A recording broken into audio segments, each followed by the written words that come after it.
All righty. Well, I think I'll get started here. Hopefully everybody can hear me. It looks like the sound is working. We have a really fantastic webinar lined up for everyone today. So first off, welcome to the Ski Cross Coach webinar that we have lined up for you. My name is Cara Delaney, and my role with Alpine Canada is largely within our domestic services team. And a good chunk of my focus goes towards ski cross sport development. So today we've worked with our national team coaches to bring you this special ski cross coach education webinar. And we hope that we'll be able to answer a lot of your questions and be very engaging and get you very excited about the sport of ski cross as we go along here. So I'll first off just do a few introductions. So on the line today, our ski cross coaches are currently in Lax, Switzerland. So they're joining us late this evening for them. So we thank them for that. They're currently training for the upcoming 2020-2021 World Cup, which is set to kick off in Arosa, I believe on December 14th.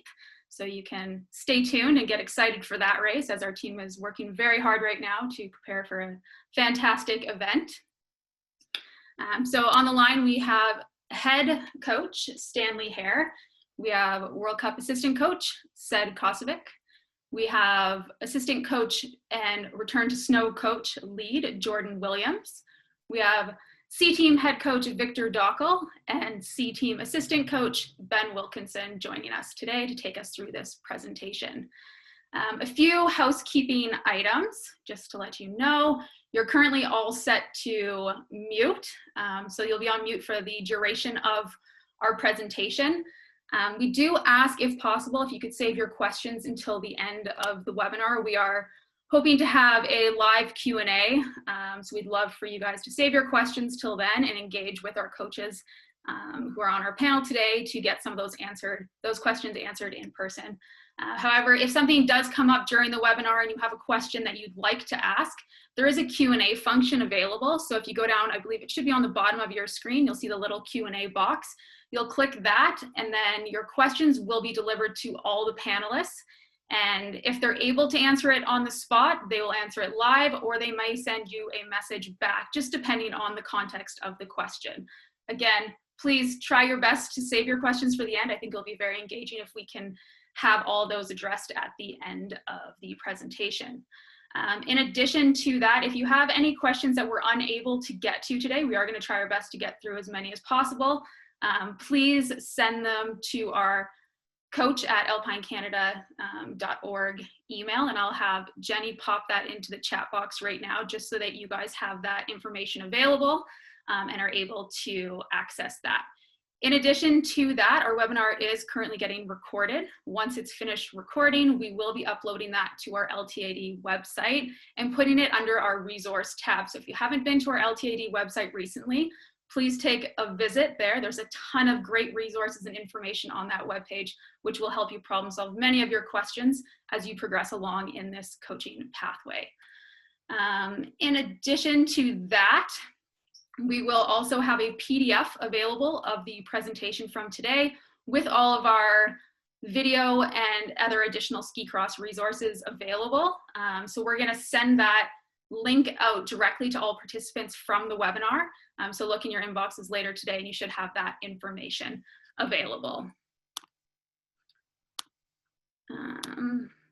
Perfect. On top of that, during our Q&A portion, we will be inviting a few of our World Cup athletes into the conversation. So have some good questions ready for them, have some questions ready for the coaches. And I think with that, that covers off all of our housekeeping items.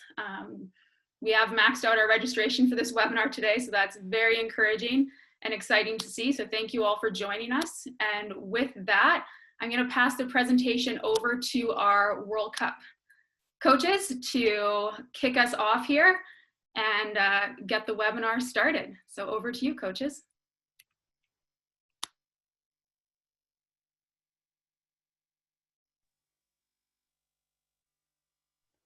All right. I guess we're not really sure. We're kind of winging this a little bit, but thank you everyone for coming. Thanks for Cara and Jenny for putting this on.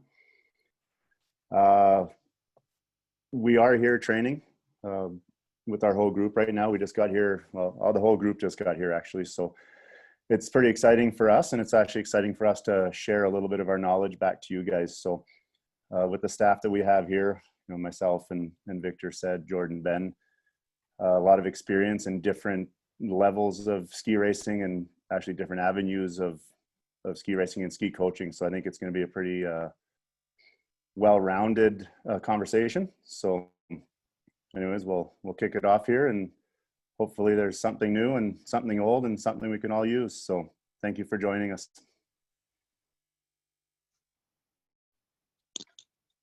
Yeah, just also wanted to say hello. Again, thanks for joining us. We are very excited that you joined us. It's a very dynamic, exciting discipline, and you know, we're always on a path of learning and exploring new things and new ways of developing skill, and we're very excited to share that with you. And you know, we hope that it can be it can continue to be a conversation with you guys in the future. So we're always open for that. And for sure, we're a very proud group. Just to tell you a little bit about our team. As you can tell, even by our suits, we're proud Canadians, and we're proud how we run our program, and with a full Canadian staff of coaches and IST and technicians. If you look at our suits, what I was referencing to was the plaid tops and the jean bottoms. Athletes take special kind of pride in being Canadian and competing at the World Cup level in a Canadian way. So, you know, we're not trying to be anybody else. We've got our path, and that we're continuously evolving, and we're very excited about that. So if we kick off this seminar, some of the things we'll be looking at is just the overview of the sport. What are the technical and tactical elements involved, how we address safety, and then I think probably the most important part will be that we'll dive into is the skill development of it, which, you know, can be very dynamic and creative.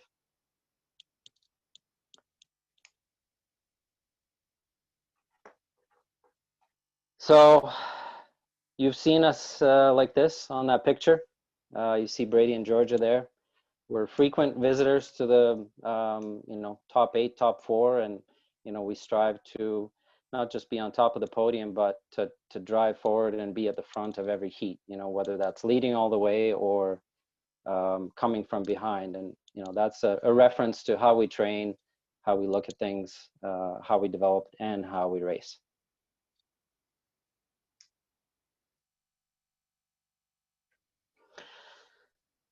So we thought we'd start off with this little slide, myth-busting ski cross. So it is a fairly new discipline to ski racing, and you know, there's been a few ups and downs in as far as integration on the world stage, but as far as Canada goes, it was integrated into our alpine development pathway. Still feel like we could keep developing our knowledge in the community. However, we're discovering more and more that, you know, the coaches that we have in Canada, especially through our Snowstar system, coaches typically have a lot more knowledge and creativity than they even know. Second point wanted to look at is just like when you look at Kitzbühel or Wengen, you know, and you're thinking about your U14s, U12s, how do you approach development of speed, or how do you race speed? It's exactly the same thing here. So the courses that you see at the World Cup level, Olympic, Winter Games, or even X Games, you know, that's the upper level of the sport where you're continuously trying to challenge the athletes. That doesn't, you know, elements of that translate down into development, but, you know, don't be intimidated by what you see on TV. The next point I wanted to bring up, and it'll expand a bit later in our conversation, is you don't need a ski cross course to train ski cross skills and elements. The transfer between what you already do in your programs, especially U12 and U10, is very high. If you're doing what you need to be doing according to the Snowstars program, you're doing all the right things to develop ski cross skills. For sure, our sport is very fun and exciting. It's very dynamic. very variable, more so than the other alpine disciplines. So it is exciting for people to watch. You know, it comes down to when you're watching, you clearly see who is out front. You don't necessarily have to have a lot of technical knowledge to understand, you know, if somebody did this turn really well or why they were ahead in this section or that section. For sure, we've had a lot of questions from parents and development coaches about injuries. Most of the injuries that we do see that happen at development and upper levels have their root in the athlete's physical capacity, so their ability to you know, work a certain feature with the right timing, or to be able to execute a turn that they need to do. Strength, timing, coordination, agility, balance, all those things come into play to do it in such a dynamic environment. Something else to note is that, you know, athletes do get a lot of runs on one particular course, so there's definitely that element of you know, just being able to repeat something many times over to improve it, to perfect it.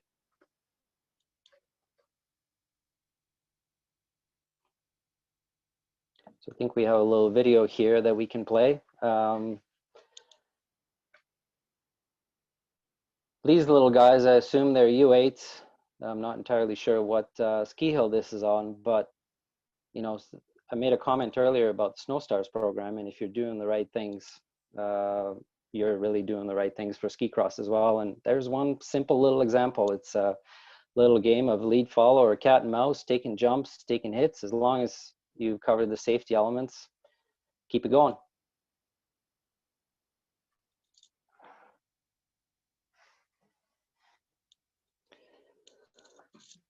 We've had a lot of questions and interactions about, well, what is, when we're talking about ski cross skills, what's the transfer between the traditional alpine disciplines and what's really important in the development? For us, the most important thing is just movement over terrain, whether that be rollers or, you know, any shape of features, how the athletes move over, where's their center mass, where's their base of support, which is, you know, their feet and skis, and how those two relate to one another. You know, when you look at a vertical pathway through rollers, if you kind of flip it on your side, it's very similar to the impulse and the dynamic of a GS turn.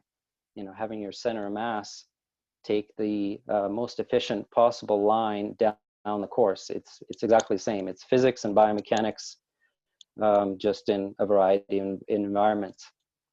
The next point is just, you know, how the athletes, the skiers, kids, how they handle air and, you know, their adaptability to that air or any terrain that causes the air, and their athleticism to pull that off.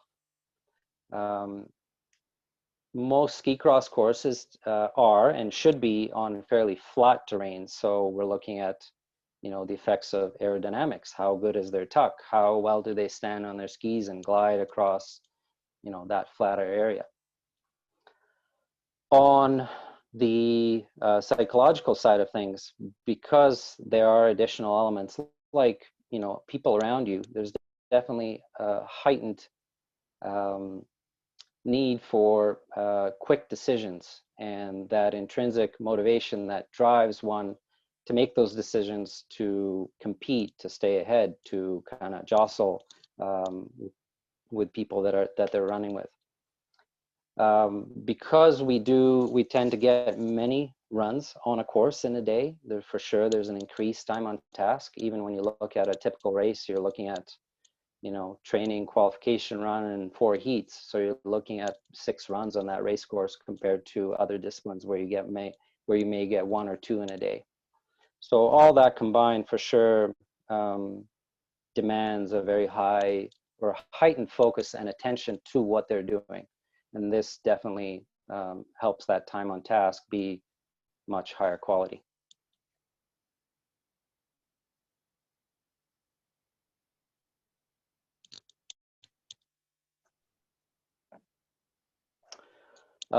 Stanley, do you feel like giving us a brief overview of what kind of features we might see on a course? Yeah, I almost tried to jump in on that last slide. I tried. As you can see, some of us are a little more comfortable talking than others, but we'll all give our best shot at this. So kind of just building off what Sid just mentioned, there's lots of crossover and carryover from Alpine. Most of us were Alpine racers or coaches or skiers to start. So there is a lot of crossover. You know, you look at the points on the side there, you know, starts, rolls, jumps, turns, straight stretches, that all goes both ways. It's just skiing. We do have a slightly different start for most of you that know it's 4 people at a time out of a gate, then it's a reaction type start. So you can't really go when you're ready. So you have a bit of time to get ready before the gate drops. You have time to mentally prepare for the race, but once it goes, it's kind of a random start and turns into a drag race to the bottom. Rolls, you see everywhere. That's, you know, one thing growing up in Kimberley when I was younger, that's all we ever did. You know, in the morning was 3-4 runs down, you know, if people know Kimberley, down Midnight or Stemwinder or down the Rosa, and all the runs there were all natural terrain, all rolls. And eventually, once we got older, we started setting GSs down those hills, and it is really, again, just the same type of environment, just a little bit more controlled. I find in the ski cross, it's a little bit like putting snowboarders in a park, so they're not all over the mountain. So it's the kind of same thing. They're controlling us a little bit. So we're in a venue. You know, reading down that list again, jumps. That's one thing that maybe now isn't practiced as much as maybe it should be, and that's one of the main focuses in our training because that is the difference between the Alpine side and ski cross. So a lot of our focus is on jumps, on terrain management. But we aren't afraid, and we do step back a lot to turns, to GS. It's a big part of our return to snow program, the technical side of it. It's a big part of our preseason training as well. And it is a big part of ski cross because that's where you generate your speed, and that's where you can make your passes. And you know, Kevin Drury this year with his technical skills was able to create passes where no one thought there was passes because he could outturn everyone. I think that's a picture of him on that negative. So that's no different than most, I guess, interesting courses or GS courses that use hills terrain properly. And again, it's a big part of our sport. And a lot of these guys, they're maybe not as sharp, or the girls on the team, they're not as sharp as a World Cup GS skier. But they do still spend a lot of time on their techniques and on strategies and on tactics when it comes to gate skiing, because it is very similar. It's all about carrying speed. Work our way down, I guess, straight stretches. We do glide a lot. Gliding is a big part of our sport as well. So I guess all those points are very important one way or another. You have to put them all together to be a world-class athlete, but you can also tackle them individually. You can tackle all those points systematically. You don't need to send them down a 2-minute course with every feature every day. There's ways to tackle these skills, kind of like we said in that first slide, with or without a ski cross course. So that's kind of I guess the meat and potatoes of ski cross as far as some of the skills. But again, not very different. And it takes a very dedicated athlete to master them all. What else we got there? Got a little video with I think those are U14s. I'm not sure how smooth that's playing on everybody's end, but it just gives you a quick little glimpse of, you know, what the kids do when they're training some of those elements. I'm not actually sure if that was a full course or if that was just a couple of elements set up. But moving on to the next slide after the video.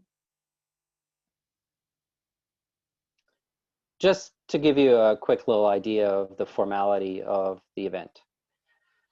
You know, any given site, race site that you get to, you get training before any sort of competition happens. Once the competition gets going, you'll see a qualification run where everybody gets sorted by time so they can get put into heats. The good thing with this is pretty standard. I mean, it's racing point A to point B, the fastest line, without falling, without supervision. You know, it's pretty standard. Where ski cross is unique is the heat racing. You know, that can be a typical tournament ladder, or it can be other forms that are recognized out there. So round robin is my favorite because they get quite a few more runs, and it just increases their time on task. LCQ is used at, I think, lower level children's events, just, you know, so somebody doesn't get eliminated their first round and goes home after doing that 1 or 2 runs. You know, they'll advance 1, and then they'll give the next 3 another chance to have another run and have somebody else join them. So just a quick little overview there of the formal competition structure.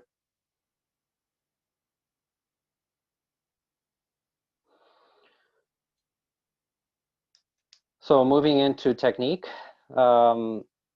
specific to ski cross events, but you'll recognize a lot of these transfer back and forth.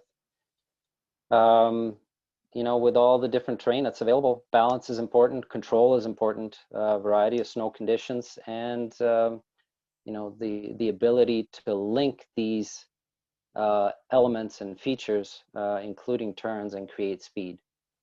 For sure, aerodynamics are important, especially when you consider that there's elements of drafting involved. Being able to jump from a variety of takeoffs. So you will see jump ramps of different angles. Some, you know, may create quite a vertical kick in the trajectory. Others may just be down the hill like a traditional downhill jump. But just developing that ability to direct your mass down the hill regardless of the angle of the ramp. For sure, being comfortable in the air is important, you know, whether that's a slow, very vertical jump or it's a fast down the hill jump. Being able to judge your speed based on conditions, or when going from a faster, straighter section into a slower section or a feature. And then for sure, when heat racing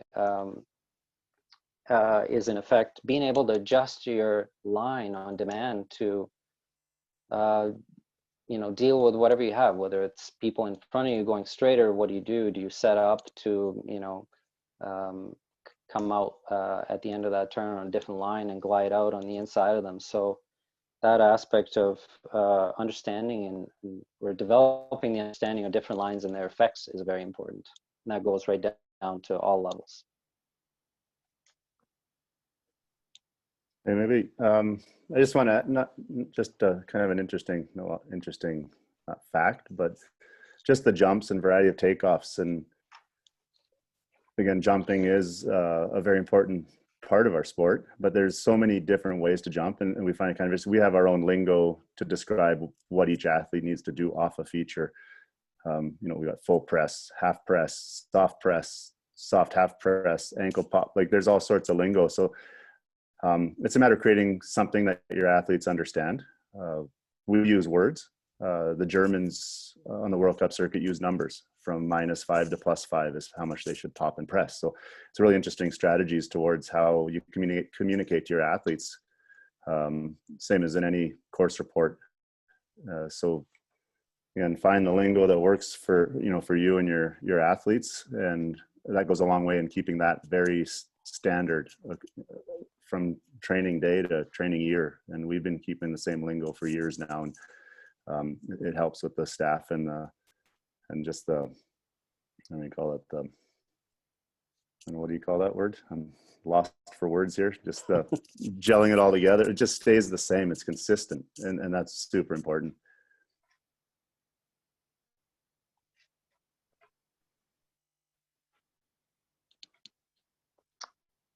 I'm just wondering if any of the other coaches want to jump in and we can backfill some of this info. Victor, are you there?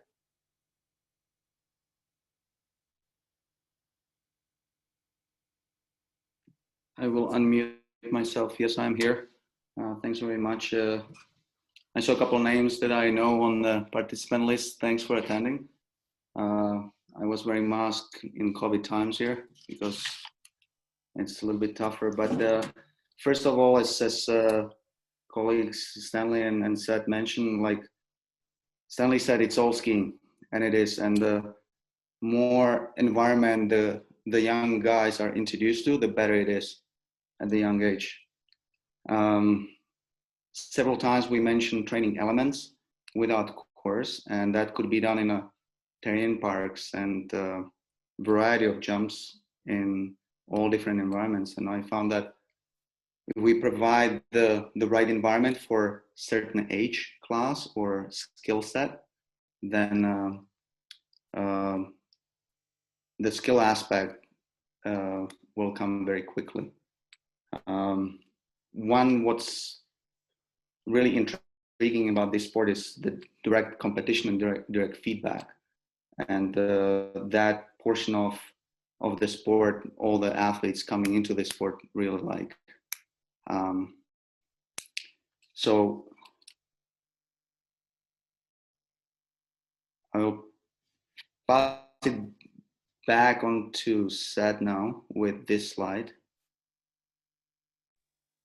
Sure, I think we've covered a couple of these points. Maybe they're actually summaries before, and now is the time to dive into them. But as mentioned, lots of runs.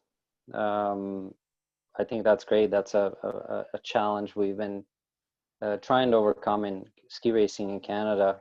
Just increasing the number. I mean, when you add up the seconds, the minutes of training in a day or in a camp or racing in a year, it becomes very challenging to even justify the sport. So we're very happy in this discipline with just the sheer numbers that we're able to do of the repetitions.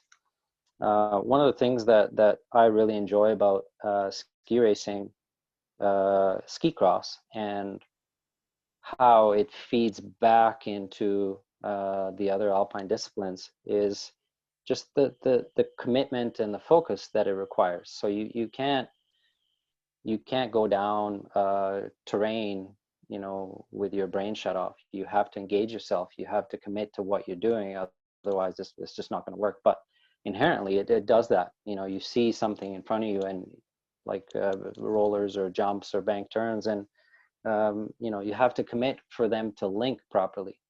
I'm hoping that you know, kids that do train these elements of ski cross are able to transfer this in all the other disciplines. You know, all too often, I remember little kids just, or even youth, skiing down GS or slalom courses and, you know, half engaged instead of really using what they have there. So I hope that this really transfers. Another great benefit is just that immediate feedback of what they're good at and what they need to really improve. When you have that head-to-head competition, it's very obvious right away, you know, that somebody's on edge way sooner than you in this turn or that turn, or that they're making a move, or they're moving a lot more for these rollers than you. And that feedback, that visual feedback, instant, you can't replace with coaching words. We've talked about the decision training aspect of heat racing, you know, being able to adapt on the go. We've talked a bit about just having air under your feet, and, you know, preparation for speed events has been a topic in Canadian ski racing for many years, and we've gone kind of to both ends of the spectrum, pushing it really early, not allowing it till late.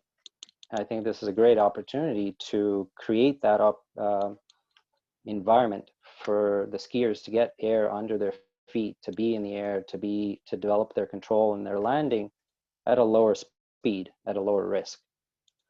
And then, as we talked about earlier, just with line interpretation, you know, understanding and being able to adjust to terrain, to, you know, other people, to being able to go from the fastest possible qualification line to then in heat racing, what are the other options? What are the other options to do something different, to pull alongside somebody that's in front of you and, you know, try and move on to the next round.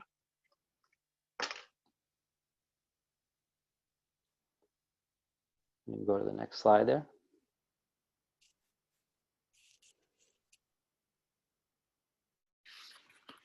This one, training progression. So quick little This could be question. a I Jordan. think that's a very good one to address. Yeah, what were you going to say, Stanley? Nothing. This could be a perfect Jordan slide. Well, thanks, Stanley, and thanks, you guys. Since I've been involved with this group and seeing what's going on in this sport, I think the one thing that really holds true is that we need to develop our athletes to have a smart body and a really strong mind. And I think every day I've noticed that the environment is challenging enough to keep that progression going on a regular basis. And when I think it goes to all the aspects of what we're doing and how we progress through this, bringing injured athletes back into the game, I mean, it's amazing. When you see an athlete that's been involved in this game and they've had to step out due to injury and they come back, I mean, instantly everyone's watching what they're doing right away because their instincts are still there and they've just been sitting on the bench waiting to get back and do that. And I think when it comes to young kids, bringing them into this sport, whether they're coming from alpine or they're just coming from free skiing, I mean, this is the sort of thing that you really, I think, want your athletes to go through. They need to learn to go up and down, side to side. They need to work with others while they're at speed. And people think it's always a battle out there, but it's an amazing community that's traveling down the hill at the same time. So when it comes to this slide and we're looking at it, I mean, all these aspects are incredible ways of helping the skill to develop in the athlete's body, but mostly in their mental approach to it. And when it comes down to it, we see the athletes going, I mean, the last thing you want to be doing to them in the start gating is filling them with a lot of technical or tactical input.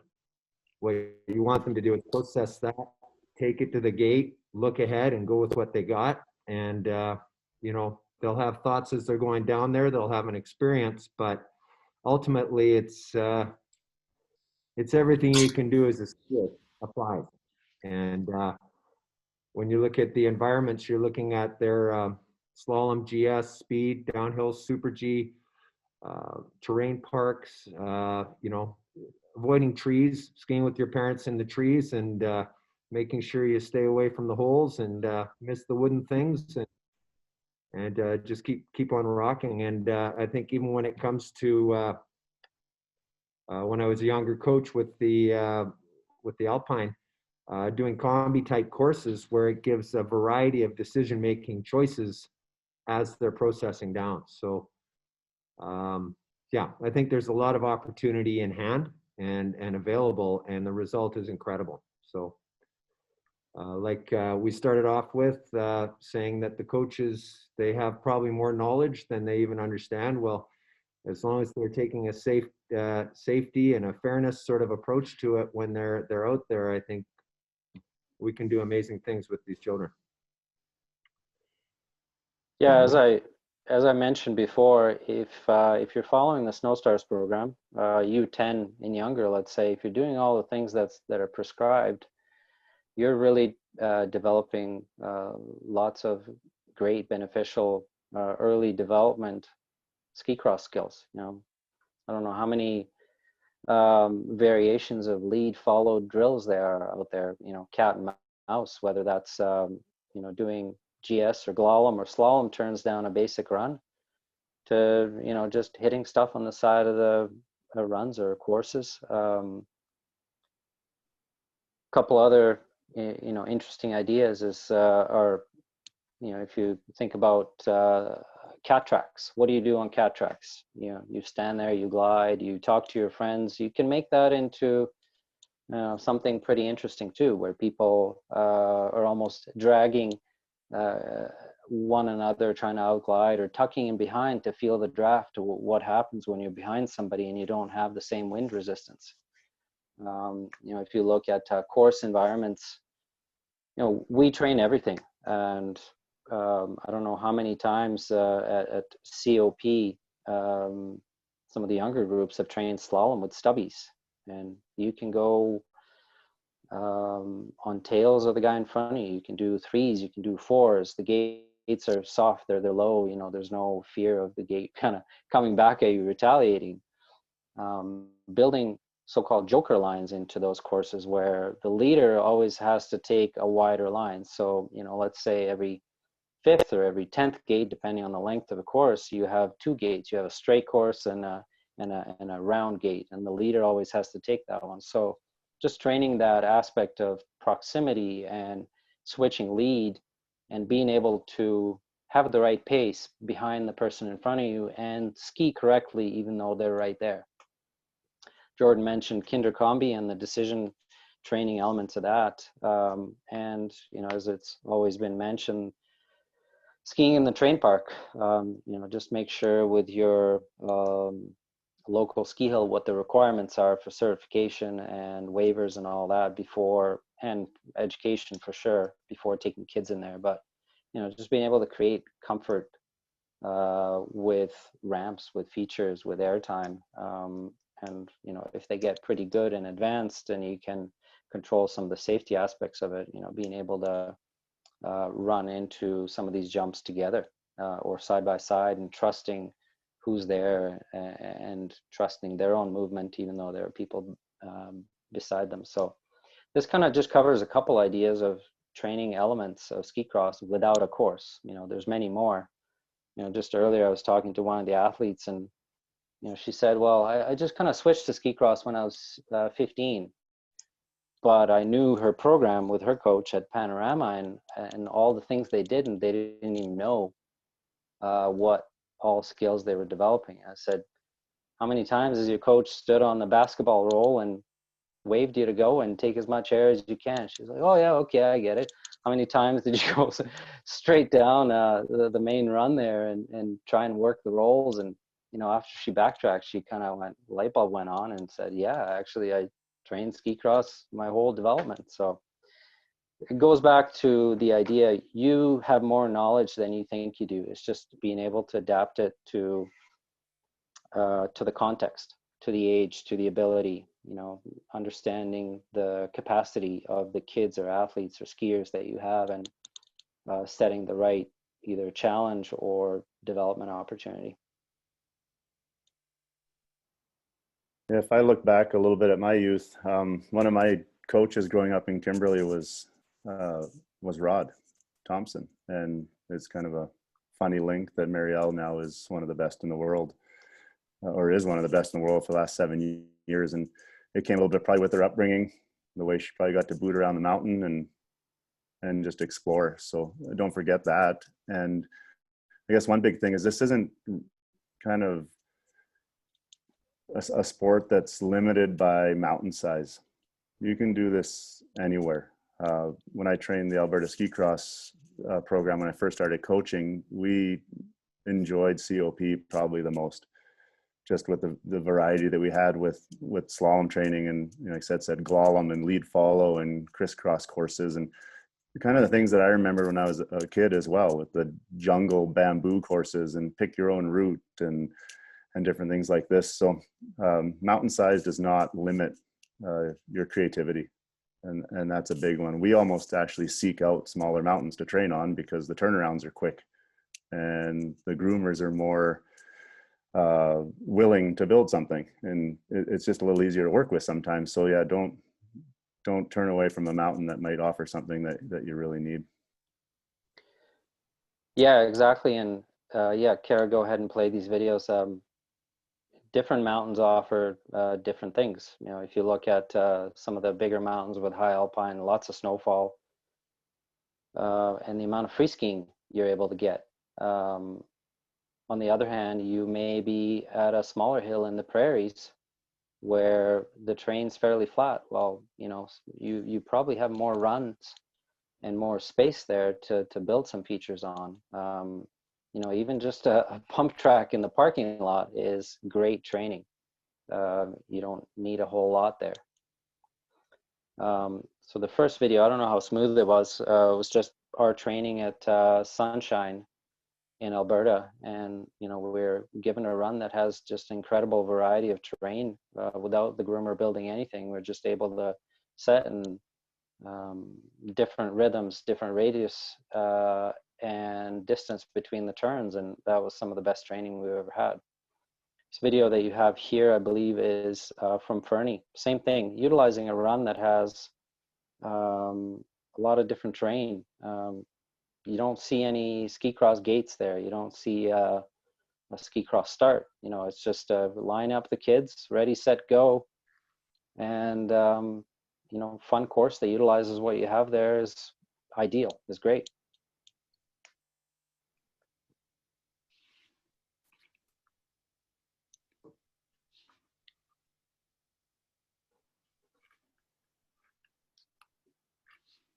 So just in starting this slide, I'm hoping that some of the other coaches can jump in, but I'd like to answer a question that was put up earlier. How do you deal with inspection? You know, that's actually very important, and we'll adapt this presentation for the future with that. That's a very good question. You know, whether it's a camp environment or a race environment, typically you do get training, and you should prior to doing it. You know, your first look down the course is quite analytical, just like any other course. You take a look at things, you stop on features, you know, you look at the line or the possible lines, how to do things. And then from there on, it kind of progresses in official training to what we have here. And, you know, we can break it down. You can do the start, just the actual element of pulling out of the start gate and the mechanics required to do that. Progressing it into being able to do the whole start section that has, you know, 2-3 features that may be 20 meters to 40 meters long that are quite technical. So you can go one thing at a time to introduce that. Again, whether you're the organizer, if it's a camp or just training, or the race organizer has this set up, you know, being able to work into the environment is very important. Especially if the course is challenging, if it is difficult, you need to be able to take a look at key sections or key features and run them at a section, run them in sections.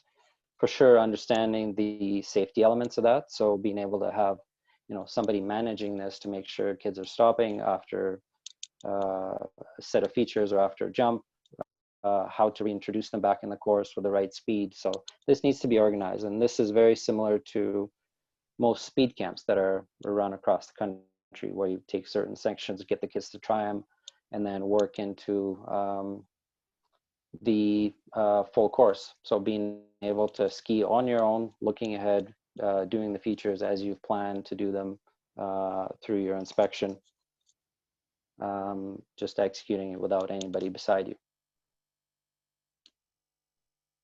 Yeah, I'm a big fan of high-speed inspections, to tell you the truth. The sectioning is great. Having the time to actually digest a course and get used to the speed of a course is, for me, the most important. And we were kind of one of the first teams that would rush through inspection so we could get to.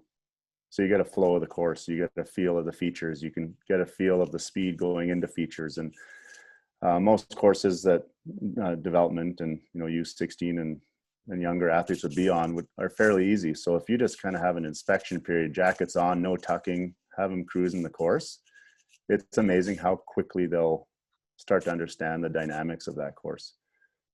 I find if you go too slow with inspection, and we've seen it with even some of the World Cup teams, they sit on the first jump for 15 minutes. And I think that's been seen in downhill a lot too. People sit there and focus on one element so much that it becomes everything about that course. That's the one thing you have to get perfect, or else you're not going to win. And there's so much more to a course if it's slalom, downhill, super G. There's so much to a course, and an hour of inspection is better than one inspection and then making them go and try to ski it. So don't shy away from giving the athletes time without any stress as well to understand the dynamics. Yeah, good point, Stanley. Flow is very important, just the way things link. So yeah, it's a great point. Progressing from being able to run it solo, as soon as you start introducing more people to a heat, whether that's 2 or 3 or 4, line becomes more important, or line options. So you need to be able to consult with them, advise them, whether it's that one key turn or multiple turns that link together. What would a higher line do? What would a straighter line do? So that discussion is fairly productive to have before jumping into heats.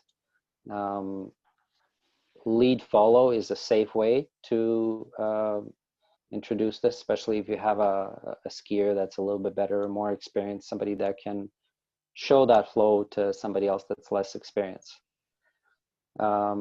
Once everybody gets a little more comfortable, you can put the folks that are faster or more comfortable or more skilled into situations where they follow others and create passes. You can progress this from 2 to 3 and go to 4s when you really see the comfort come out of them with that course, with those features, and just with the speed on that given day.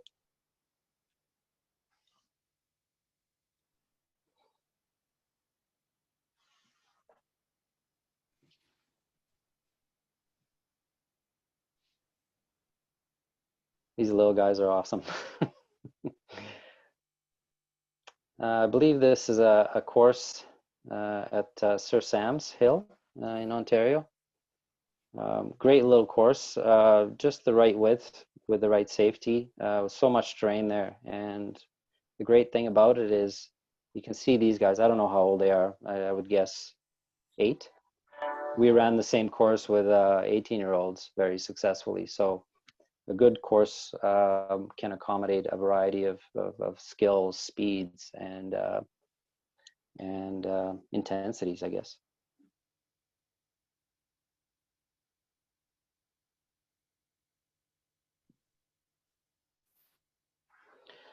Just an example of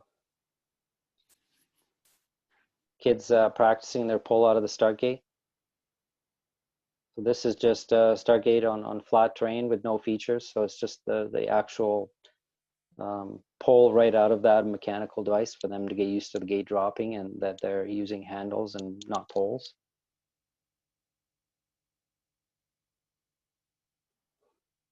A good little example of being able to do sections. Just start at a certain point and one by one work through it. And again, I think this is, I'm not sure where this is at, but you can see that the terrain built there is just, it's probably 20 to 30 minutes of cat time to build a couple of spines. And, you can ski them different ways. You can ski them as a fall away turn, as a bank turn. I think that's Fernie. It's looking nice. Fernie, yeah.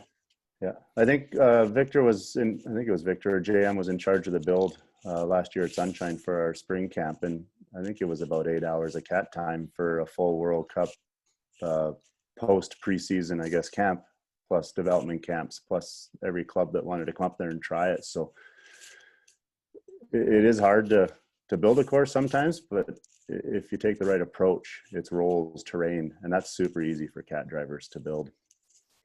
And really easy to maintain. It was about an hour of cat every day just to regroom it after probably 500 runs, if not more, a day.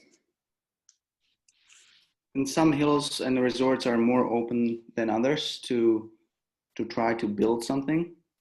But there are more resorts now with actually built public runs as well that are, you have the ability to maybe book it and close it. for training session.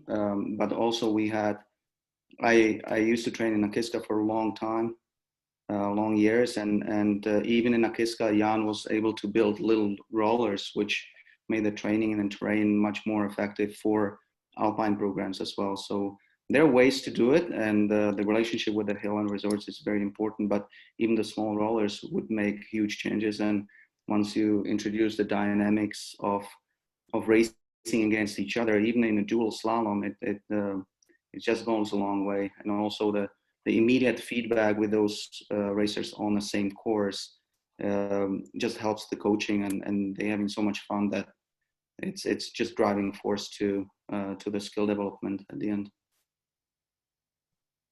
I can't remember where we were. I think it was this summer, but there was a roller pack, just a straight roller pack, like that Ski Cross used. They sometimes doubled, and or whatever the speed was for the course, but a slalom team would always show up and set on it.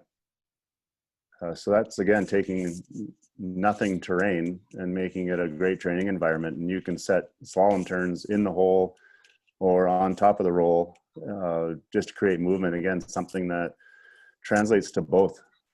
So you can go out and have a great slalom training session at the same time teaching them how to work terrain and how to deal with terrain, or vice versa. Have someone that's working terrain learn how to ski slalom. So it's not always GS skis either for training environments. You can use slalom skis.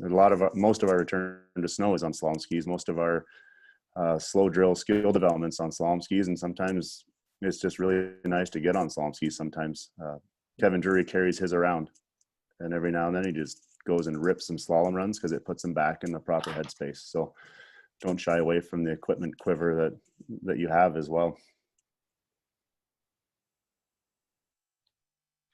So going into what really makes the sport exciting, tactics. This is what makes it, increases the show aspect of this discipline. In recent years, parallels made a comeback to ski racing, and with the gate and the starts, for sure there's a crossover skill with that.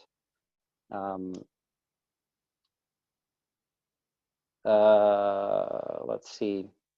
Yeah, sorry, just lost my train of thought there, but talking about starts, crossover skill parallel, because of the technical features that are in that start section, there's definitely a high level of physical development in terms of your agility, coordination, speed, and something that not a lot of people realize. If you're just training starts or just that start section, it's really easy to teach the athletes video review, with the video review process and the mental skills required for that, because you can video a start, the athlete stops, hikes up, looks at it. You know, if you have a phone or an iPad or whatever, you can, there's tons of apps that you can do slow-mo on.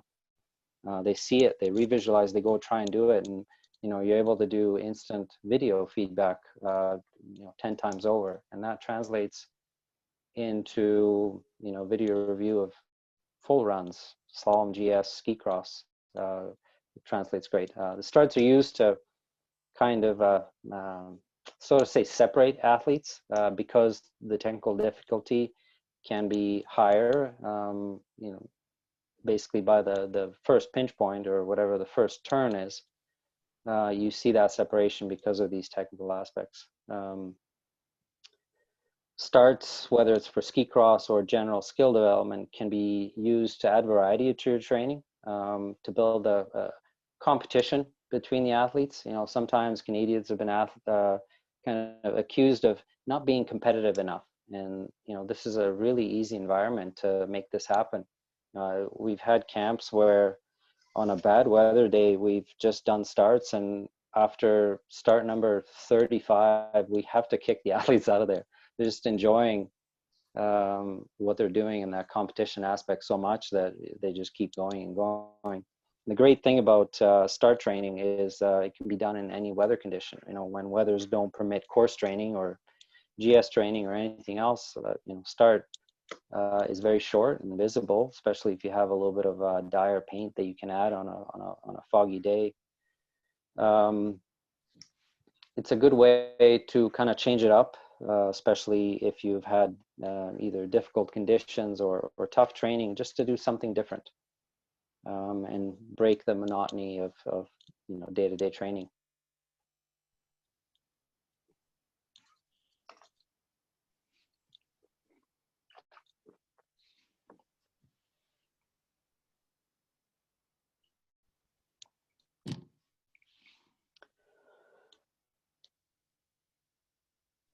So looking at line interpretation, as we mentioned before, lots of different line options.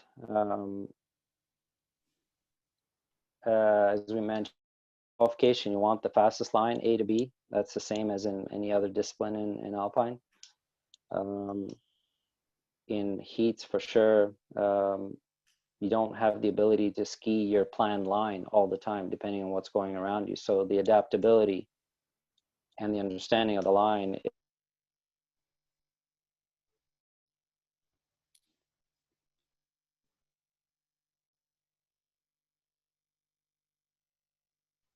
Oh, I don't know if we all froze, or is that just? I think you good, Stanley. Yep. Okay, we can go to the next slide. We missed a bit of that said. You froze. Ah. But just to add on to what Said was saying, and we didn't hear, the qualification line is pretty key for our sport. It gets your gate choice and kind of creates an aura around you. If you've had a fast time down the course, it just gives you a little bit of an advantage. But the quali line is the same pretty much as running a Super G or a GS, and we time sections. Even today on our 40-second course, we had a start interval, a middle interval, and a finish. We break that all down. Again, very important to be somewhat as perfect as you can be, just like any alpine discipline, any race. The heat racing does add a whole other element. You only have to beat the 3 people you're with. Sometimes you're thinking about blocking. I think we're getting to that, or passing, or just trying to ski away from everyone. And that's where it changes. But in general, the best line down the course is usually the fastest line that you can ski. And it doesn't mean the straightest line, just like alpine. And it also means you're probably the hardest to pass because you are skiing the fastest line. So that's something some people forget, and that can almost roll into one of those questions that I saw on there, is how do we teach pushing and to deal with all that? And in reality, it's not allowed. Contact is not allowed, and sometimes they allow it to go. They let it go if it doesn't cause any issues. But there has been a new system implemented with red cards, yellow cards, warnings. So you can actually, for being a bit too aggressive, you can get disqualified from a race. And if you're overly aggressive, you can get disqualified from the next race. That hasn't even happened yet. So they are getting a lot stricter with this, because that's the major reason people crash is usually contact. So that's something we try to stay away from. Again, just to answer that question, pushing and shoving. You need to be aggressive. You need to hold your line, but that's just being safe. If you're in control, it's safer than waiting for things to happen. So you're just in control of what's going on. And again, it is frowned upon.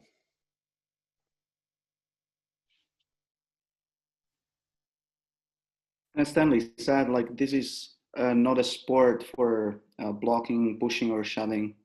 It's about skiing faster down the course with other people around you. So I think that's the main message. People don't train to push or withstand the impact. They train to be fast on the course and understanding the dynamics of the heat.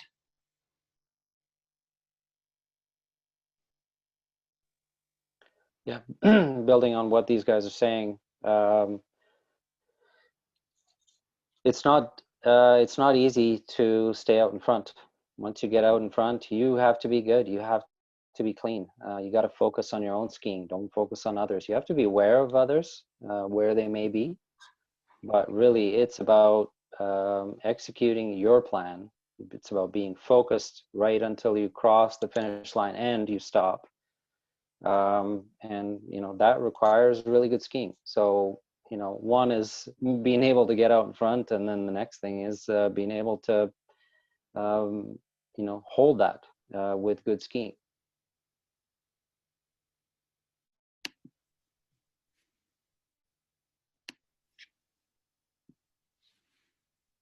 Let's go to the next slide, please. Yep. As we've mentioned before, many times, traffic management, yeah, for sure, should be introduced as a progression. The main goal is to increase the awareness when there's multiple people on there, and the line choices that are available and possible. Is this a video that we can play, Kara? Yeah.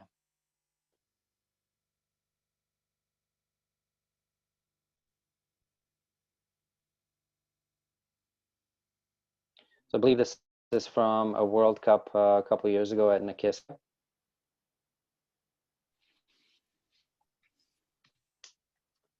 This is a section just coming out of, I think, 3 or 4 strong turns into a flat section. So, you know, being able to set the right line to then glide out across this flat section that really slows down and pull off a pass is, that course was very good for it. Go ahead to the next slide.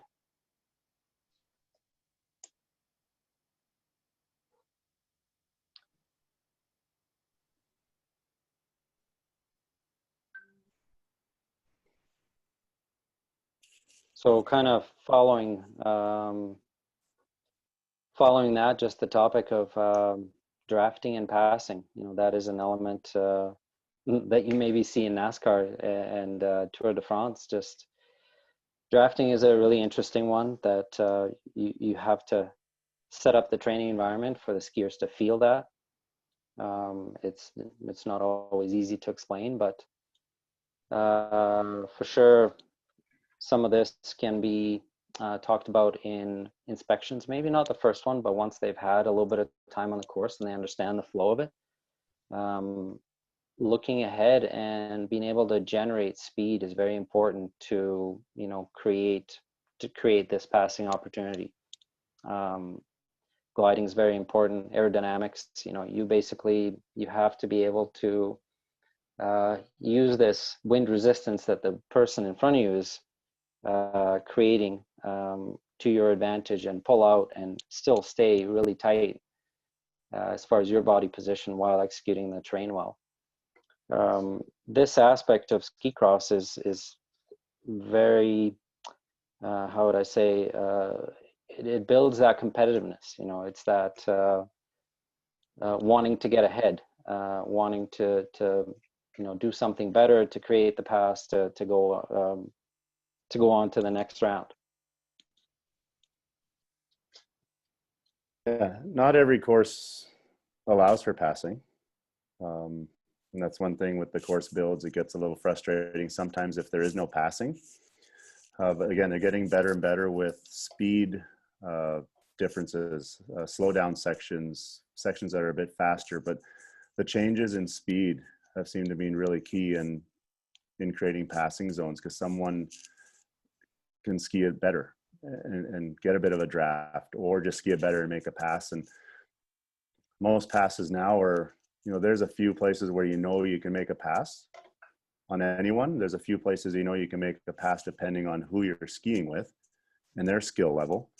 And then there's being ready to make a pass if someone makes a mistake, and that can happen at any time. And that's, again, back to the awareness and understanding of the course and what you can get away with and not get away with. So again, always, like said, mentioned a few times, a lot of focus and always being alert. And it's kind of probably like skiing a scary downhill or a tough GS for someone. It's, you have to be aware of what's going on. That's sometimes forgotten. People just like to let kids go down a ski cross course and just have fun. And that's part of it, but there has to be a lot of thought into what you do each day. We do have plans every day of what we're trying to work on. We have video sessions where athletes have very specific goals for each day. So it's not just a free for all. It is still very structured.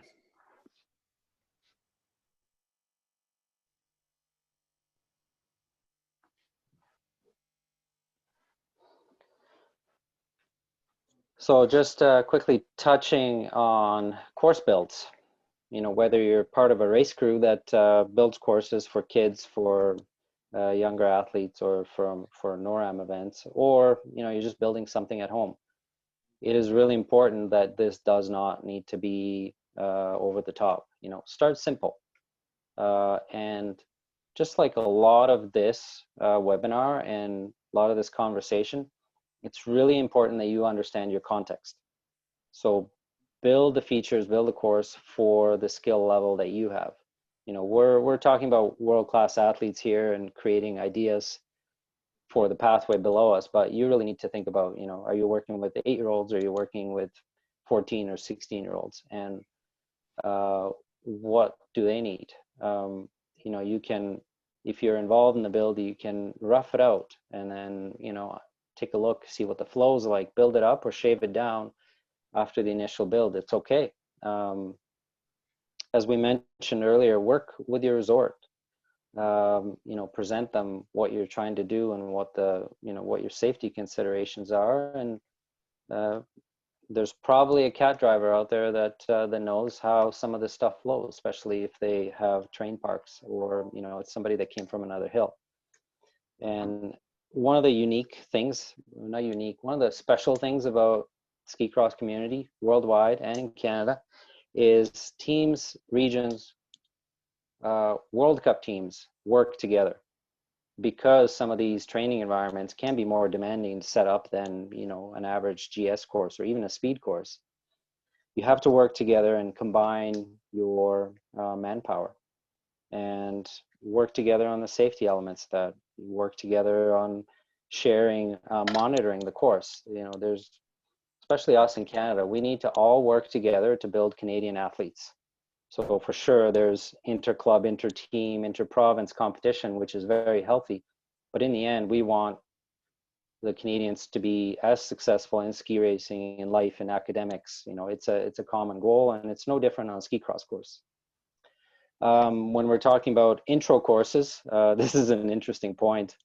Not that I'm advocating that coaches stand on the side of the hill with a coffee cup in their hand, because you should be very actively involved, but course should be, you know, easy enough that you can side slip through it without spilling that coffee without a lid. So that's kind of how you enter into it. It's just flowing terrain. There are documents available from ACA as well as FIS on building courses if you want to get fairly active with this and you know, take it to the next step. So make sure you shoot a note to Kara there if this is what you're planning on doing. Just one side note on, I guess you can watch the video at the same time, on course builds is, I don't know if it's ever happened in slalom where someone set a slalom down their regular slalom hill and said, that was like a tough set, we're not skiing this today. That doesn't happen very often, but in ski cross, you can't be afraid to say, we're not doing this today. We do that almost on a daily basis. We assess the safety of the course and we say, we're not hitting that jump today because of the tailwind, or we're not doing something because of the snow conditions. And you have to be willing to do that just to create the safe environment and not just trust that the course is running the same every day or that it's been built properly. That's the whole point. If you can slip through it easily, it's probably a good enough course because there's nothing there that's really going to cause any issues. And once you get to a certain level, you'll realize every age group that jumps on that course, or every skill level that jumps on that course, the course will offer something different. You know, for a slower athlete, it might be all singles, and to your fastest athlete, it might be triples and quads. You just don't know what an athlete's speed will do to a course. So just be aware of that. And that's what creates the fun environment as well, because the athletes start to play and experiment with different rhythms and different lines. And when they're really training and they get those, you know, 20 runs a day, like we said, you can on a track, they start to try things because they're not afraid of a qualifying time or what place they're going to get. And it's amazing the creativity that the young athletes, especially, but that athletes have, and you have to foster that a little bit. Yeah, Kara, if you can go ahead and play these videos as we chat. So we mentioned a number of times the creativity and what a ski cross competition could be. So this first video was our training environment, and then we ramped it up to a competition. Just two start gate with 2 people and a pump track at Sunshine, and by the end of the camp, that was the pump track nationals. It was really exciting. I think there might be even an official video out there about this, but you know, that's a flat strip of land. What was it, 50, 60 meters long, that we used for like 20 days doing different things. Like Stanley mentioned, we set slalom courses through it and had them chase each other with like joker lines, and you know, what happens when the snow speeds up? Can you double this? Can you jump off one line to the next? Yeah, go ahead and play next one too. Sorry. That course was actually rather interesting. That pump track, it was, if you've gone up to Sunshine, it's right underneath the gondola just before you get to the top station. It's absolutely flat. It's like hiking flat. I don't know if I should say this, but when we first built it, we didn't have a start gate there, and it got a little bit boring. So we realized the perfect speed to pull someone in was 30 kilometers an hour with the Skidoo, and they could do some really cool jumps. It was doubles and triples, and you could actually run that pump track backwards back to the start. Yeah, which was also really cool, that you just had to pull them up the hill off to the left, and then they get a run back at it, and they would double all the way back to the start. So just again, any environment works, and I'm sure every hill has a piece of land that they could use like that. And I bet you'd have millions of kids over there just goofing around on it. And if you don't have Skidoo, the coaches can do it easy, or keen parents. The video playing now was this our Olympic, after the Olympics? This was after Holy Bowly was torn down in Sunshine, and we got to use the environment a little bit, and we just started building random tracks and throwing the cat in to create terrain for us. It was amazing. We had a different run every day. As you know, the clip just before that was a straight line. This one was as much terrain as you could see. It was, again, it's amazing what you can do. And all these environments were open to pretty much anyone to come train with us. So play the bottom one again, please, just as another reference. You can see the courses in each other. And Stanley said we skied different things every day, actually twice a day. So those 2 last videos were on the same day. You know, you can get, for sure, there's a fair amount of speed on the straight one, but you know, we did that later in the day when the snow was slower and stickier. And just the creativity created so much motivation for these guys to work and push, was way beyond any, you know, real environment we could have built. Looks like someone hijacked us. What's that, sorry? Looks like someone hijacked our seminar here, or webinar. Kevin and Chris Mahler just showed up. So I don't know if we'll be looping them in here shortly, just after we finish the presentation. All right. We had a question earlier just about protective equipment. It's really no different. You know, our athletes do wear proper certified racing helmets. They have back protectors. For sure, you should have both of those as a minimum. And then, you know, individuals add minor pads under their suits on knees, for example. Not so much on arms because of the shape of the gates, but yeah, it's really no different than what you see in the other alpine disciplines. Yeah, the most important is skis, good setup with the bindings, and good fitting boot and the helmet. So just reflecting back on the safety elements in the course setup, you are looking at a track build, and then on top of that, you are looking at a course set on that track build. You know, as the course setter, who is also often the track builder, but doesn't necessarily have to be, you have to be able to visualize the flow. Spend a bit of time, you know, an extra run or a day if you can to understand how this flows. And you can move the gates day to day. It's no big deal to address the way it flows, or if you want them to have more speed in a certain section or less. for sure the organizer and the safety crew needs to have an inspection of the course and the safety and the fencing and any immovable objects that are in the area, just like you would at any other event, when the TD and the chief of race and the ref inspect this. It is very important because safety is number one, do no harm. And then a couple of unique aspects to a ski cross course is just the course management. You need to have section marshals or course marshals that see sections. Those can be coaches if it's a camp environment. They should be dedicated people, volunteers, just like gatekeepers, let's say, at events, and they need to have eyes on all the different or all the elements of the track, and understand the dynamic of the heats and what happens as you flow through the heats if an athlete lost a ski or crashed or something like that understands the safety protocols.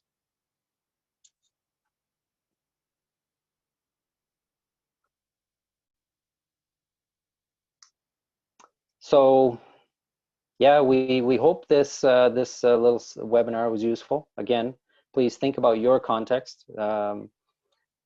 We are open to questions for sure if you have any specific to what we talked about, and then I think we can move on to getting Kevin, Chris, and Marielle on the line. So if you have any questions for us or any topics you'd like to cover right now, please let us know.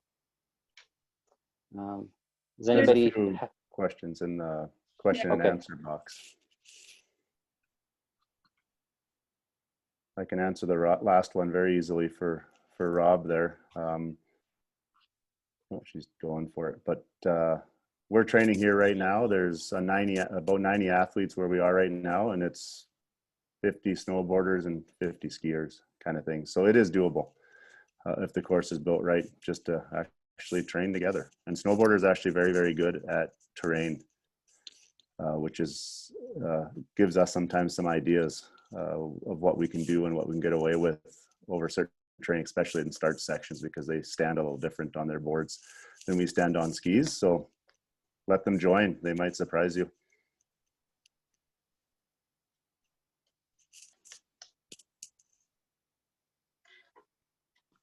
Just wanted to hop on here really quick as well. If anybody would like to ask a live question to the coaches, if you just want to raise your hand next to your name, there's a little function where you hit your name and then you can raise your hand. I can actually unmute you and then you can ask a question live. So Nigel, if you would like to ask your question live,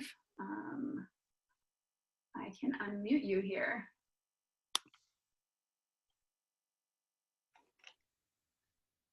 Hey, Team Canada. Thanks for all your wisdom. Just want to know if there's anybody on the team that's faster than Stanley Hare. I guess I'll answer that one. He's pretty fast. Yeah, no. Hey, Nige, nice to have you on here. I wrote your name down here right at the start. You and I saw Arnie Lund on there, Wow, which is awesome. couple old guys.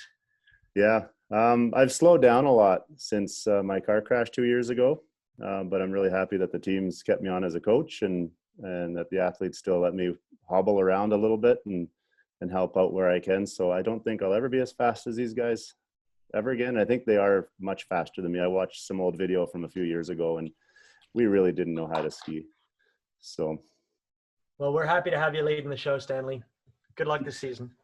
Thank you. I did see Stanley attempt to ski a GS course the other day. I might have even challenged him to it, but yeah, we get on it once in a while.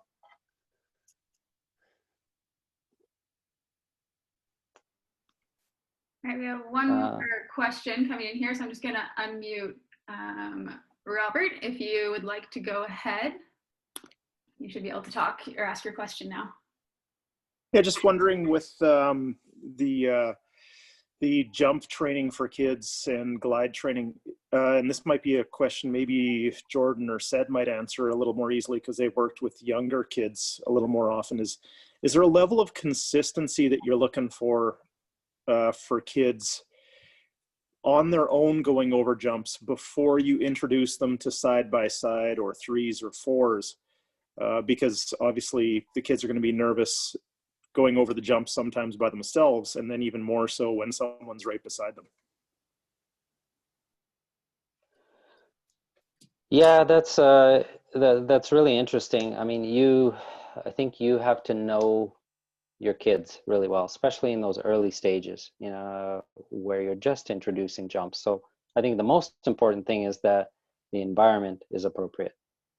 And if you build slowly, then this the fear or the intimidation factor will be lesser and lesser. So, you don't want to introduce somebody first time to a kicky terrain park jump. Start small, start with a road, for example. It doesn't even have to be anything really. If they can do something simple like that, they can probably do it one after the other. I think you saw the very first video with those 2 8-year-olds just bombing down the run and jumping on the side one after the other. So just understand your kids and their abilities, and understand your environment, and progress slowly. I can't necessarily give you an example, or an answer not knowing your kids, but appropriate terrain is important. Yeah, you said, and I think Robert, time at task on this, learning to gauge your speed into the element is the key, or is pretty much the end goal. And I mean, if you talk to maybe a couple of the athletes here, they've probably got the best answer for it, because that's what they've had to do to be able to see quickly how they're going to have to deal with the course within a couple of runs before they have to compete. So I'd have to say, Kevin, what do you think?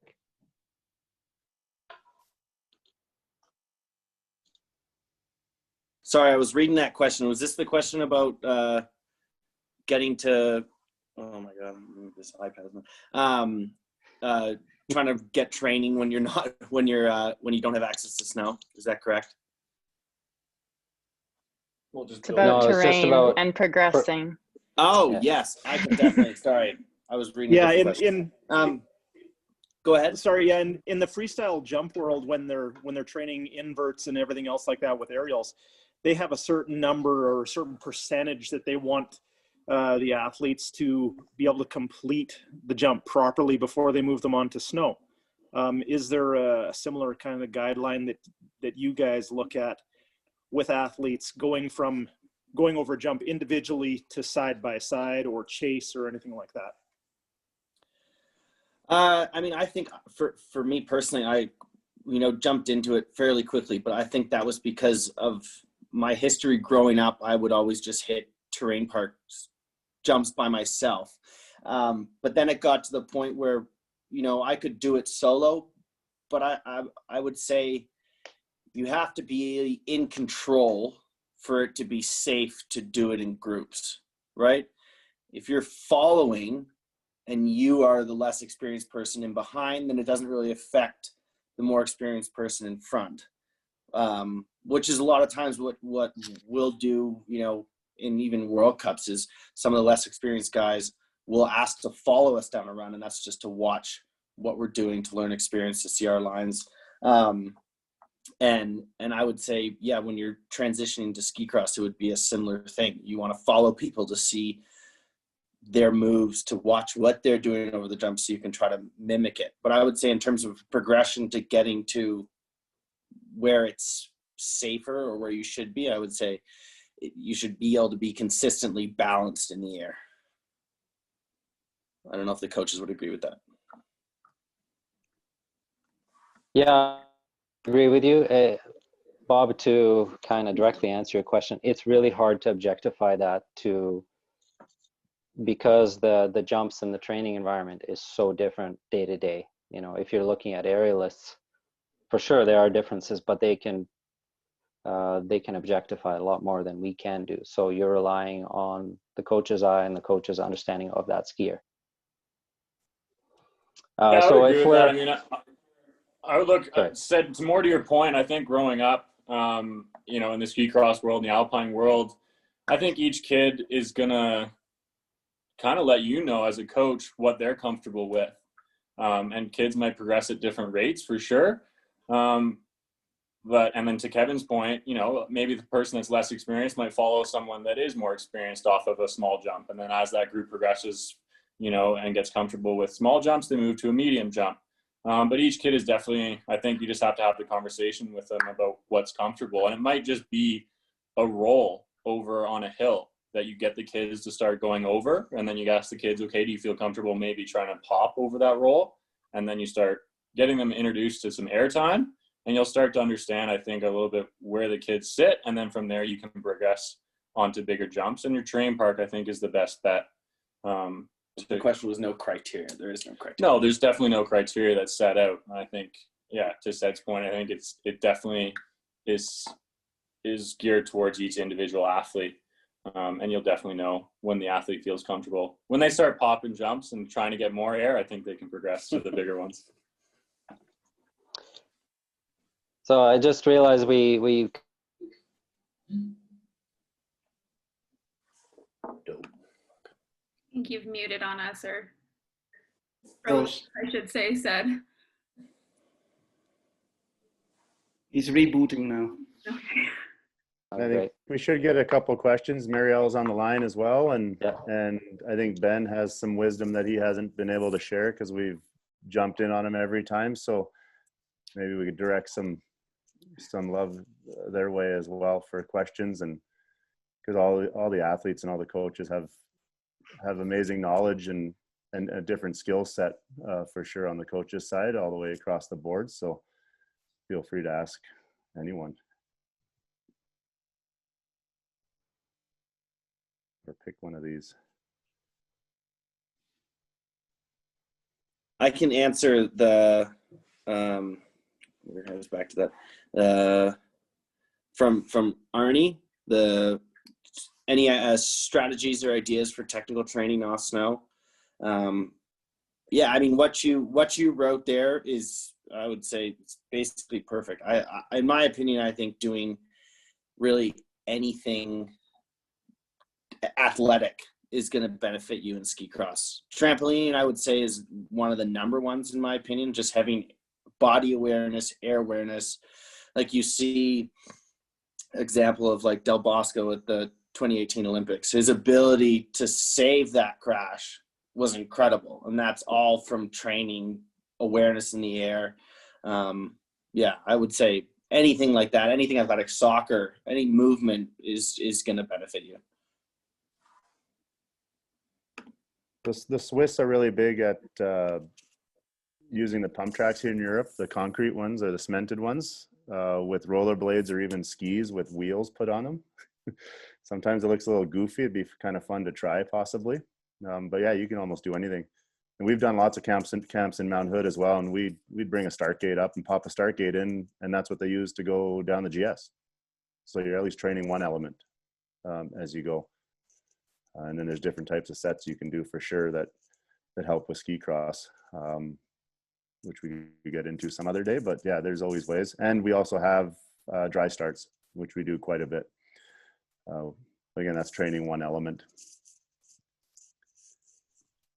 I can pull another question from the Q&A. This one's for Kevin. Can training ski cross make you a better alpine skier? Ooh, yes.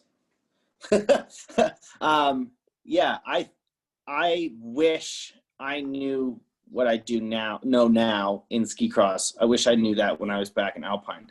I mean, obviously there's other things of just being a more experienced athlete. But what I know now about learning terrain, how to work terrain, not necessarily absorbing a big kicker, but just rollers and your body position through rollers and how to pump them, and what might feel good is actually slow, and everything that I learned in ski cross, if I knew that in speed disciplines, I think that would be so beneficial. And I even watch it now. I watch, the Grodin, the downhill there where they have those massive bumps, and you see guys just slapping through them, and you see guys like Eric Gay who are absorbing them and moving properly. And so I definitely think there's some really big benefits in transition Awesome, thanks, Kevin. We have another question for Marielle. What's your favorite way to train for ski cross without a ski cross track? Hello, thanks everyone for having me. I think the best way is really just free skiing and exploring the side hits on the side of a run, playing in the train park with your friends. It's honestly just skiing for fun that makes it the best training.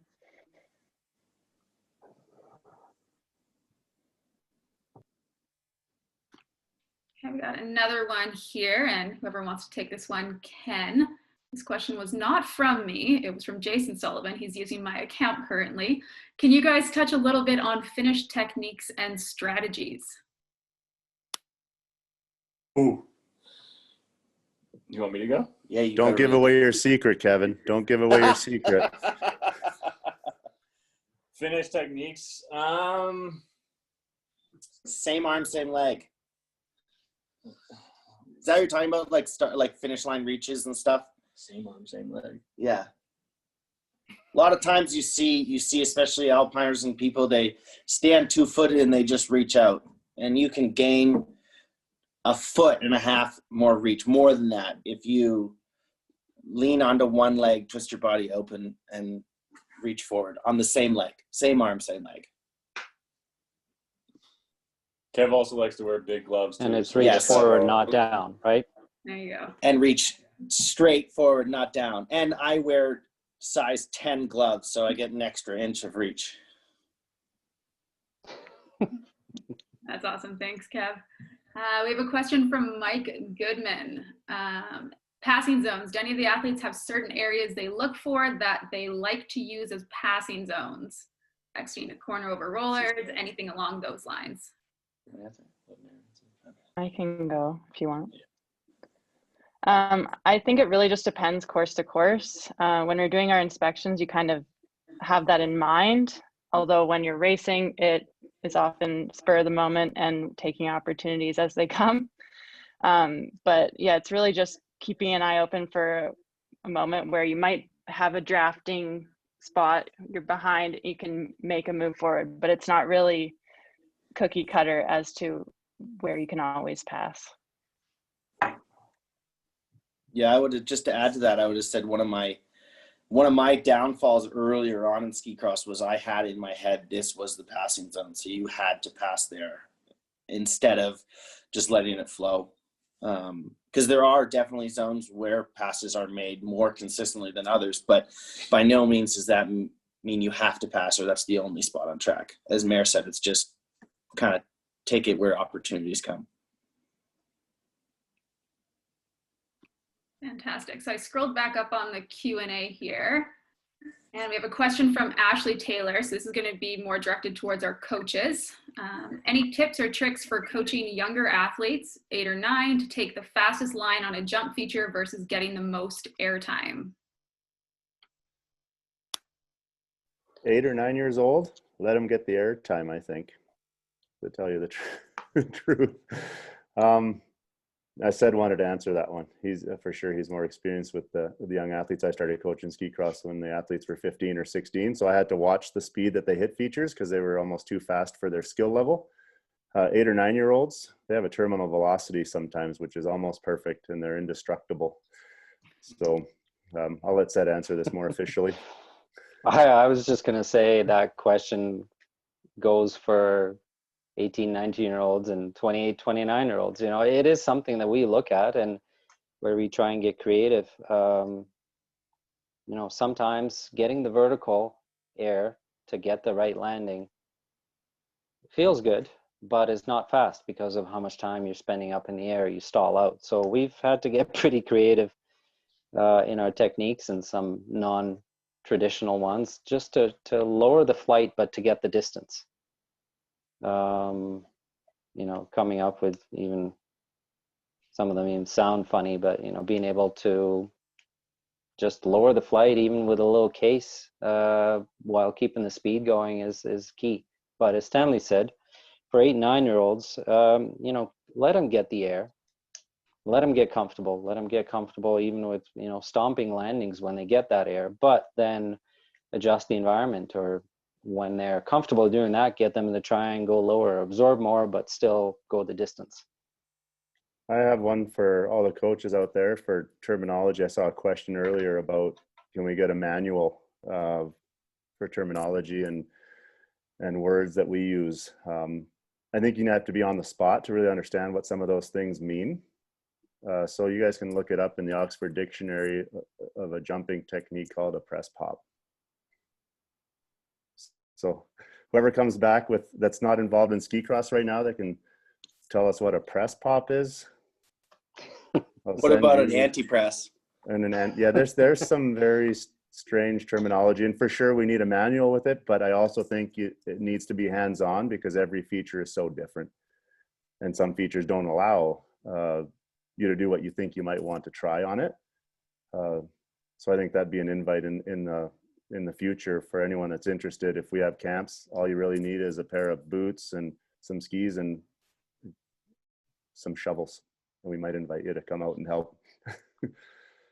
Yeah, that could expand to another question that was there. If we organize any events around the country, and there is a NORAM circuit, there is a Eastern and Western circuit as well. And as Stanley said, like we're a pretty open community, and we like to give our knowledge and pass it on by involving you in a process as well. So the best learned tactics, strategies to coach your guys could be actually attending either with or without, and just joining us and being together and learning on spot. We would be very happy to have you. And if anyone is interested in any of these types of opportunities, I'll put my email in the chat box here. Please mark that down. I can let you know if we have any opportunities where you can get on-the-spot training with our coaches, get engaged at our spring sunshine camps. We're always looking for extra hands. It's a great way to learn. And if you're interested in ski cross events that are going on domestically, I largely manage that front. So please reach out with any of your specific domestic ski cross concerns my way, and I will do my best to assist to facilitate that or point you in the right direction. Thanks, Victor. There's one question here I think would be good for Chris. What do you wish you knew at the beginning of your ski cross career that you know now?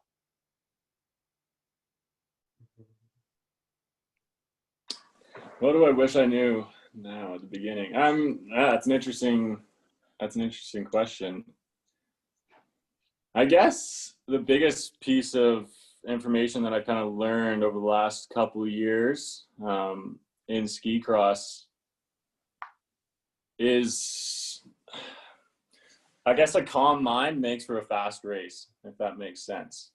And you don't need to rush everything. I guess I'm seeing a lot of similarities in the questions that are kind of coming up in this webinar, and I think it's amazing that you got, like, the coaches here are trying to push, for more information. And I think you totally should, but I think at the end of the day, you can't forget that we're training, we're trying to train and develop skiers, not just ski cross racers, not just alpine skiers, or whatever discipline they might end up in. So, I guess when I really just grasped the idea of having fun and, like Marielle said, letting it flow and not really worrying about a specific passing zone or having a perfect press or a perfect flight time, that's when I had my best races. So if that kind of answers the question, it's kind of a little bit more of an esoteric answer, but that is something that I'm learning still. And yeah, I guess I wish I knew earlier on in my career, and I guess how to portray that to younger kids might just be, let them have some fun and just create skiers, whatever discipline they might want to end up in.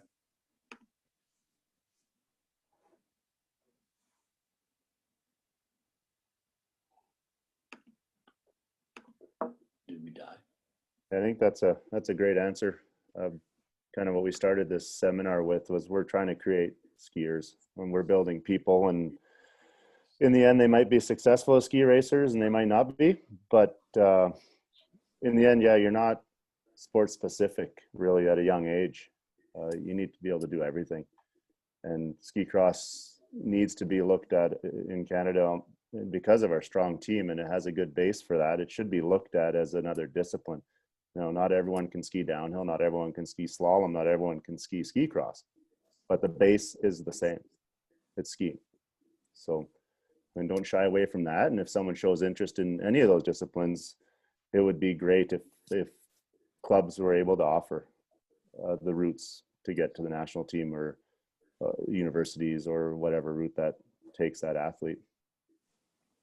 But one of the best things you get as a coach is when an athlete retires, or at whatever age, when they bump into you later, and I think all the coaches have had this experience, they thank you for their time that they had with you.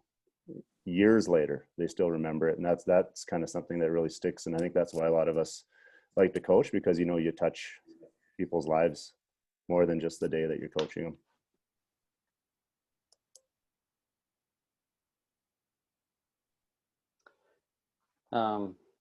We've had actually a number of questions about COVID and skiing. And to be honest, that's really tough to answer. Different regions have different rules, and it's a crazy world out there. I'm not sure that we can answer those questions. We're doing everything we can to be safe and to manage our environments and to follow the local rules and ultimately protect the health of our athletes. So work with your local health authority to figure out the best plan. That's all I can suggest to you. One more question here for the coaches. It's from Rob Healy. Can you talk about what you are looking for from athletes? I believe for rising stars, or I think he's trying to get at athletes who are showing a lot of potential. Like, what should coaches be looking for in up and coming ski cross athletes? So what attributes or technical elements are you looking for in strong potential ski cross racers? Wow, that's right up Ben's alley. That's kind of why we hired him. We're looking for a good, solid alpine skill set. We do train a lot of GS, slalom, super G, as turns are an important part of the sport. And then also you see with the guys that love to go in the park really kind of develop into good ski cross athletes. And they kind of are standing on top of World Cup podiums now. They have those skill sets.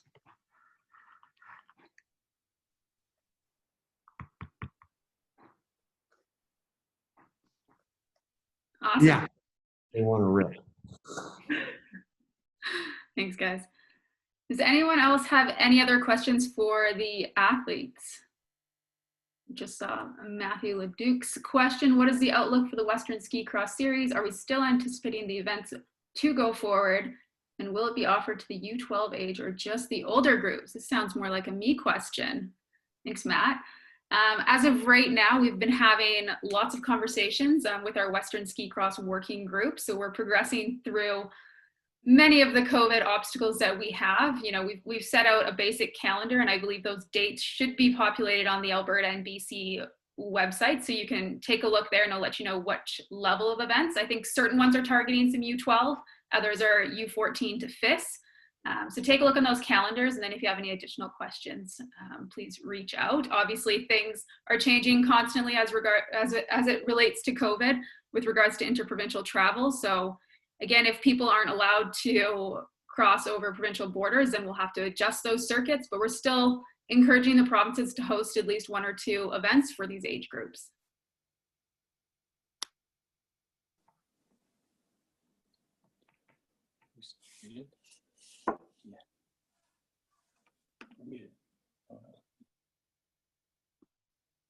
Any other questions here before we wrap up? Feel free to raise a hand if you want to ask it live, or type in our chat box or our Q&A, because we're looking at all options.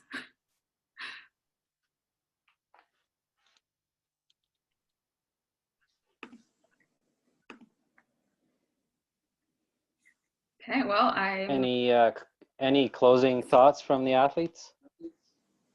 That's who everybody wants to hear from, right? I guess I got something. I mean, yeah, thanks for having us on here. One piece of information, I guess you could call it, or something that I really enjoyed having as a younger athlete, growing up in the alpine world and then being exposed to ski cross, was access just to talk to the national team at the time. So if any of the coaches here have kids that want to talk to us or want to get in touch, please reach out to whoever you might have contact with on the staffing of Alpine Canada or Canada Ski Cross.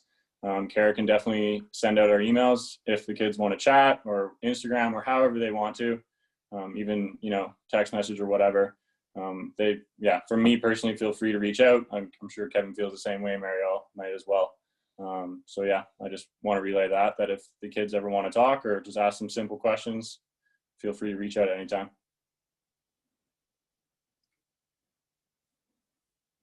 Yeah. Thank you guys as well.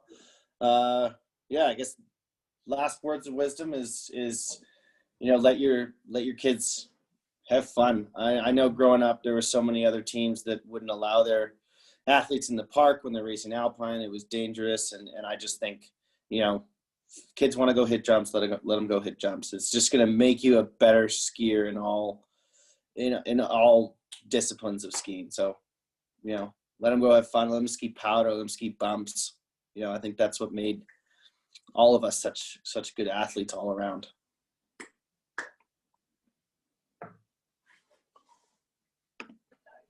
I don't think I really need to say that much after that, but it is really about having fun and being well-rounded skiers. Like Kevin said, skiing in the park, skiing in the backcountry, powder.